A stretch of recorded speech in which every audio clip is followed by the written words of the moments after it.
তেলের কোনো সংকট নেই, তবে সাশ্রয়ে রেশনিং ব্যবস্থা চালু থাকবে। জ্বালানি তেল সাশ্রয়ে দেশে সাময়িকভাবে রেশনিং ব্যবস্থা চালু রাখা হবে বলে জানিয়েছেন বিদ্যুৎ, জ্বালানি ও খনিজ সম্পদ মন্ত্রী ইকবাল হাসান মাহমুদ টুকু। রোববার দুপুরে প্রেস ক্লাবে প্রধানমন্ত্রী তারেক রহমানের কারাবন্দী দিবসের আলোচনা সভায় তিনি এসব কথা বলেন।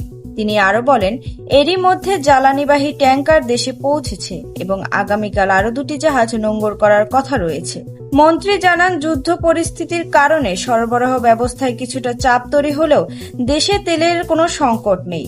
তিনি আরো বলেন, পরিস্থিতি স্বাভাবিক রাখতে সাময়িকভাবে রেশনিং ব্যবস্থা চালু থাকবে। পাশাপাশি বিদ্যুৎ ও জ্বালানির দাম বাড়ানোর গুজবেও কান না দেওয়ার আহ্বান জানান জ্বালানি মন্ত্রী ইকবাল হাসান মাহমুদ টুকু।